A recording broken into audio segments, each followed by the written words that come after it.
Speedway at Indianapolis. A cold, leaden sky hangs over the track. 33 of the fastest cars and drivers in the world line up along the pit wall, waiting for the signal which will send them out to the starting line for the 500-mile classic. This is the biggest of all races with the biggest of all crowds. More than 175,000 fans fill every vantage point around the 2.5-mile oval. All eyes are on the pits as last-minute tune-ups are made before the challenge of courage, speed, and endurance. As time runs out, the Purdue University Band entertains in traditional ceremonies on the main straightaway.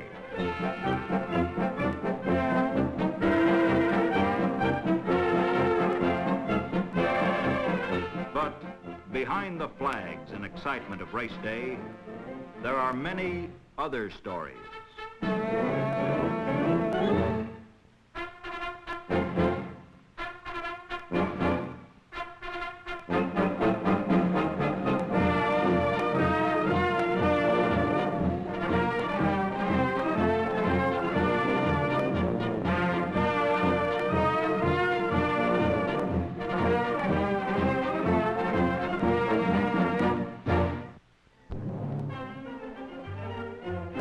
Now they are moving to the starting line. These cars and their drivers who are legends of skill and daring. The fans wonder at these sleek monsters and at the men who, in a moment, will hurl a ton of streamlined metal down a straightaway at 180 miles an hour and then crowd into the groove with 32 other thunderbolts. Each car, as it is wheeled out, carries the hopes and memories of months of work and planning. The mechanic's job is done, and the drivers take over. Flying Jack McGrath in number 3 is his own chief mechanic. When it doesn't go, he says, he stands on it a little harder. There's no one to blame but himself. But he remembers when it did go, like a bomb. It's 2 weeks before the race. McGrath ready to qualify. Vukovic has set the track ablaze with new 1-lap and 4-lap records. Now, with these records only 3 hours old, McGrath cranked up and got away on a warm-up lap. The green flag pointed at McGrath, screaming out of the north turn. He was on it, rocketing through the first turn faster than any man in Speedway history.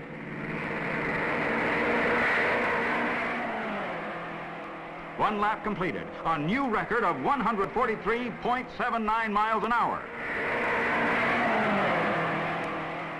Watching his records crumble, Bill Vukovic. Coming up to the checkered flag and a new 4-lap record, 142.58 for the 10-mile run. Driver, mechanic, the fastest of them all, 500 miles to go.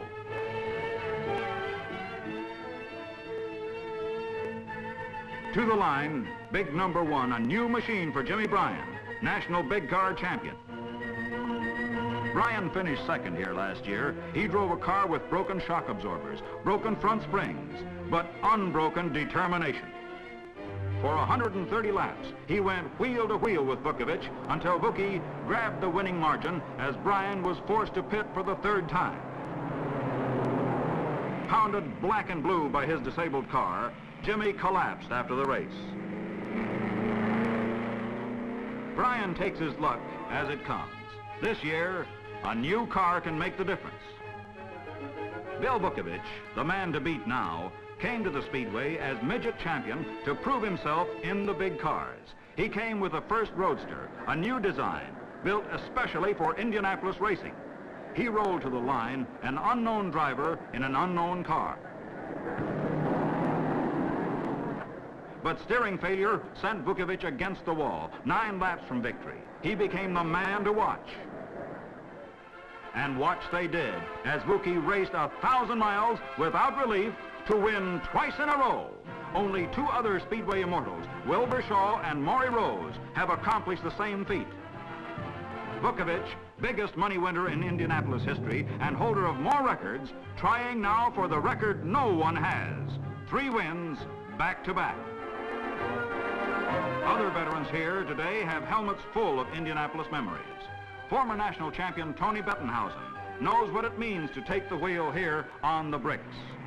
Tony in a qualifying run 3 years ago. He was on his way to break the record in number 99 and ran into real trouble.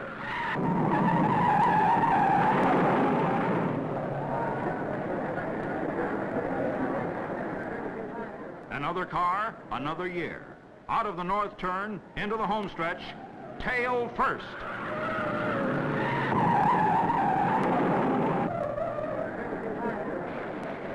And another 500, this time with the temperature breaking records. Heat exhaustion forced him out of the race. Ready now for 200 more grueling laps. Number 39 moves up. Its pilot, rookie Johnny Boyd. His freshman year at the Speedway, but he piled up some memories in a hurry during practice runs.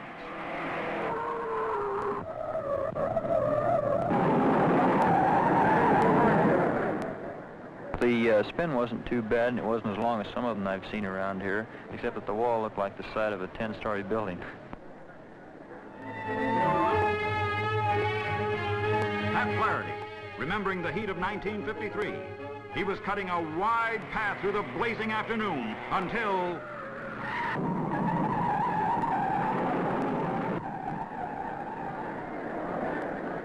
No, I never did realize what happened up there. I don't think I can figure the heat might have got me a little punchy. I wasn't tired, but when I woke up in the hospital, I asked them what happened. They said, you crashed. I said, well, fix the car, let's get going again.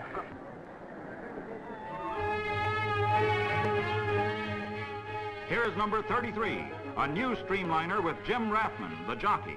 Jim was driving relief for Sam Hanks last year.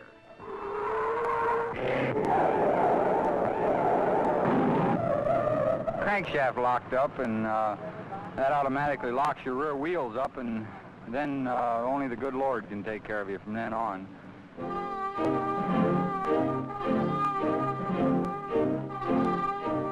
The drivers climb into the cockpits. Tense rookies like Shorty Templeman. Seasoned veterans like Johnny Parsons, 1950 winner. The driver with one leg, Cal Nyday, 4th fastest qualifier. Art Cross, Walt Faulkner, rookie Al Herman. Jimmy Davies, 5th fastest in the field. Bob Sweikert, who makes his home in the shadow of the Speedway. The balloons drift away. A breathless moment. Then, gentlemen, start your engines. The waiting is over.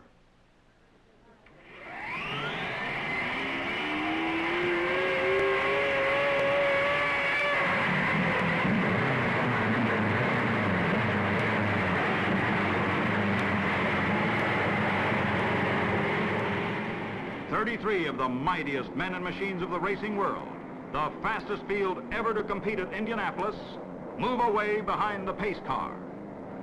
They must go once around in parade formation, the fury of their engines in check until they make a full circuit.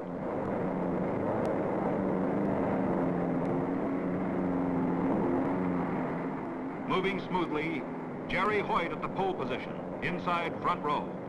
Bettenhausen next to him, and McGrath on the outside. In the second row, all eyes on Vukovich in the center. Hanks next to him on the outside. Through the second turn, heading for the long back stretch. Now under the bridge, and the pace quickens as the pack moves up the backstretch.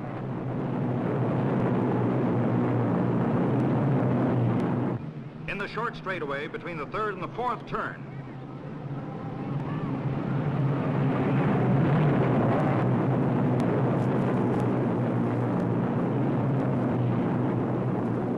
And here they come. The most beautiful sight in all racing. 12,000 horsepower wheeling through the fourth turn and heading into the main straightaway and the green flag.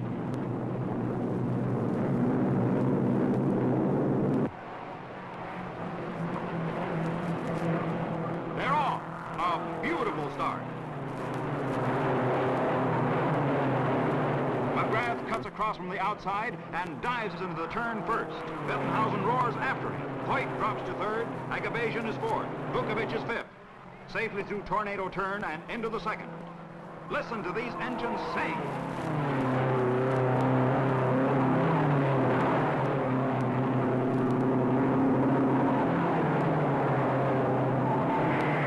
McGrath streaking away. Vukovic is now fourth, coming out of the backstretch.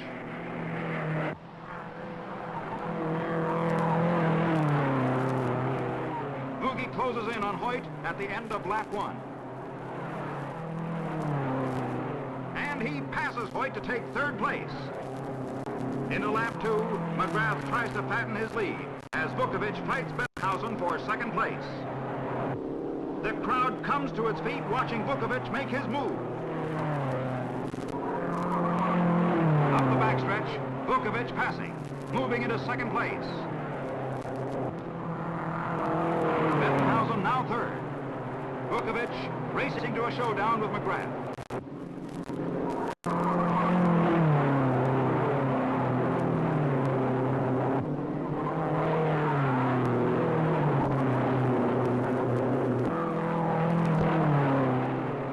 Bettenhausen loses ground as Vuki barrels away.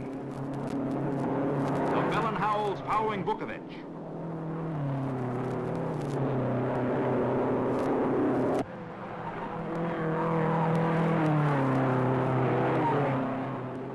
A thin wisp of smoke trails from McGrath's car as Vukovic keeps up the pressure.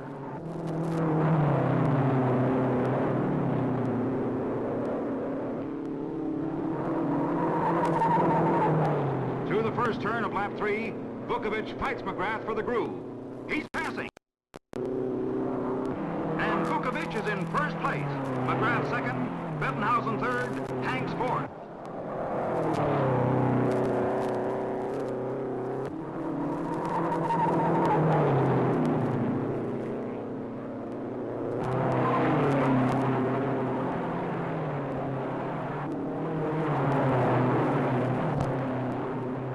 Vukovic keeps right on charging.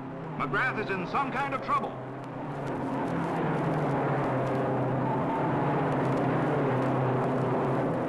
After 25 miles, Vuki opens up a 2-second lead.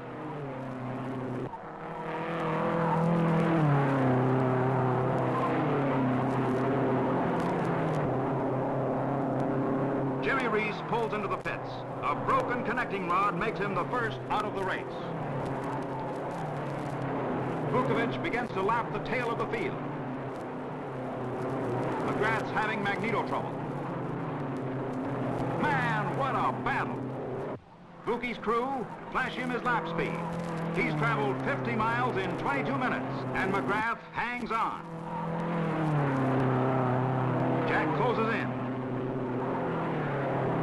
And trouble or no trouble, he's passing.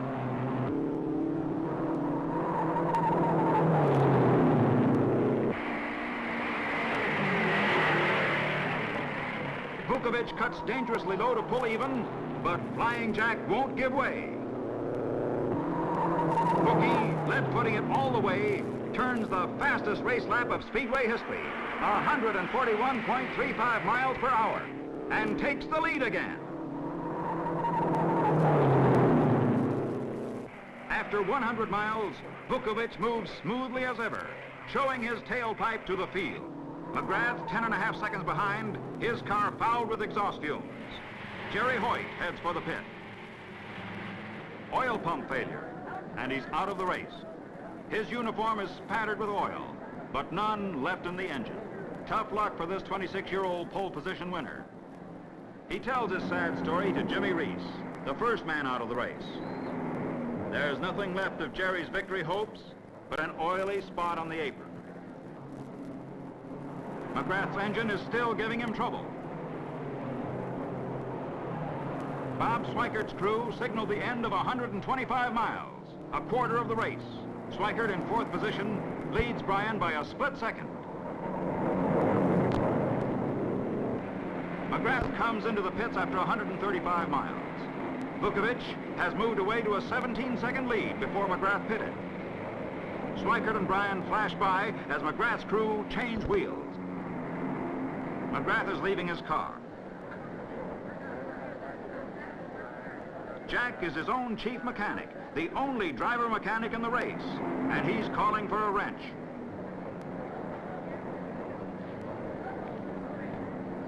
They say in the pits, if you raise the hood, you might as well give it up.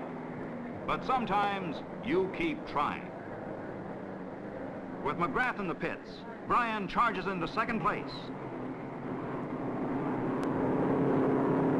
McGrath is through. Magneto failure sends him to the garage. Lap 56. Vukovic is flying. He's lapped some cars 5 times and is running through the field with magnificent skill. Roger Ward spins on the backstretch. The way clear, Boyd and Vukovic move right along, but Al Keller spins into them from the inside. Vuki is thrown over the rail, flipping helplessly.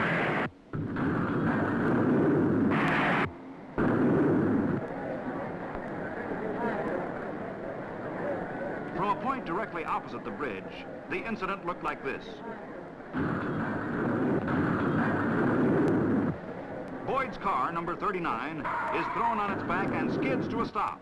Boyd is trapped underneath. Keller, in the car that started it all, waves frantically to warn other drivers. Ed Elysian, a close friend of Vukovic, stops his car and risks his life, crossing the track to go to Vuki's aid. Keller rushes to Boyd trapped under his car, still in the path of the other drivers. Vuki's car, a blazing and battered wreck. Keller and Speedway guards roll Boyd's car upright. Miraculously, Boyd has only friction burns from skidding on his back with his car on top of him. A mile away in the pits, McGrath senses something. All cars are slowed down by the caution light. Tony Bettenhausen heads for the pits. Vuki's crew on the pit wall search anxiously for their man. Cal Naiday pits as Vuki's crew waits. Jim Bryan pits. He was running second behind Vukovic. Vukovic is now long overdue. Paul Russo takes over in Bettenhausen's car. These two men had a relief driver agreement to share the ride.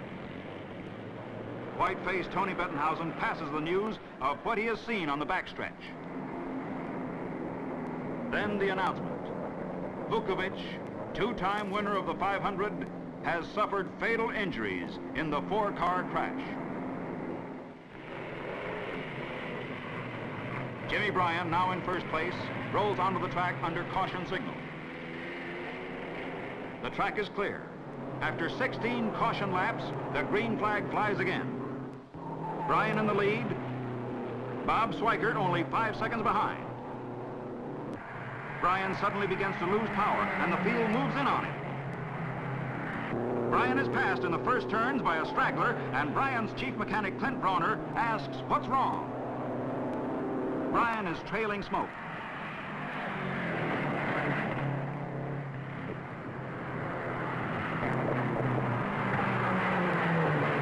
Out of the north turn, Jimmy Davis in car number 15 bears down and passes. Sweikert right behind. Down the stretch. And now Sweikert takes the lead. On the next lap, Sweikert is alone. Where's Bryan? Jimmy slows down to pit. His exhaust ports covered with smoke.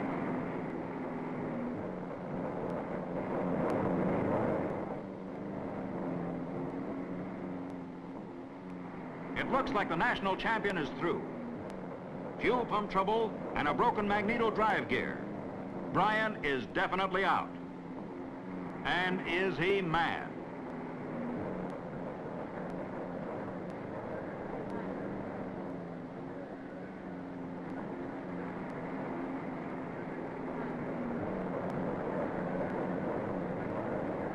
Sweikert's crew watch as he pounds out the last laps. Cal Naiday moving through the fourth turn.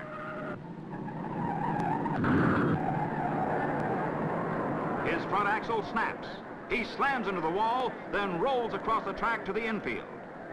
Naiday is hurt, and his car, which was fifth at 425 miles, is washed out.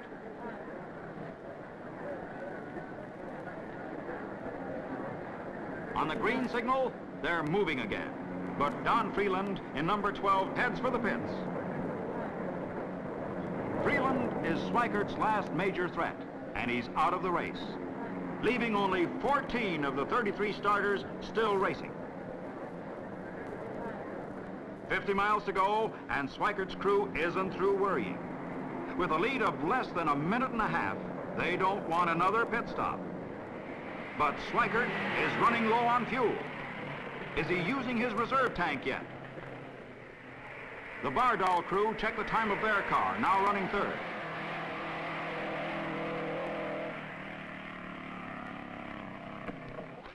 Sweikert's timer sweats it out. Bob has eased off the throttle to save fuel. Dinah Shore leads the trophy to victory lane, but Sweikert's worries aren't over. He's down to the last few gallons, and Jimmy Davies in the Bardal Special is ready to move if Sweikert fails. Where is he? Does he have fuel to make it?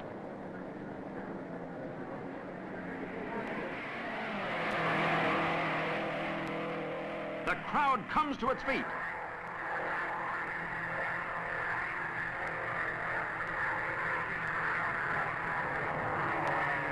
Two more laps.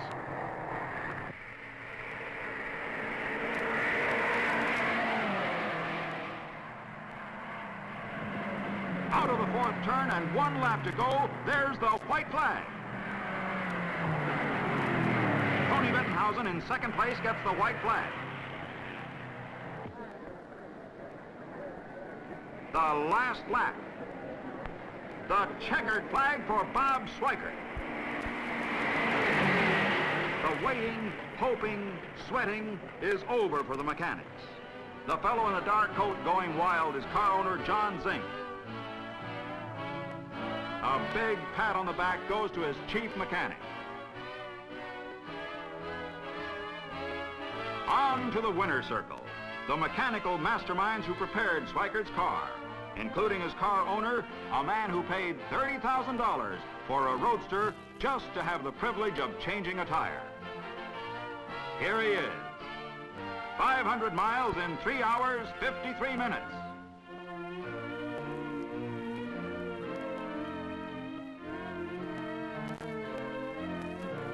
Sweikert led for 85 laps, or a total of 212.5 miles. And he wins $76,000 for his skill, a share of the record-breaking purse of $270,000.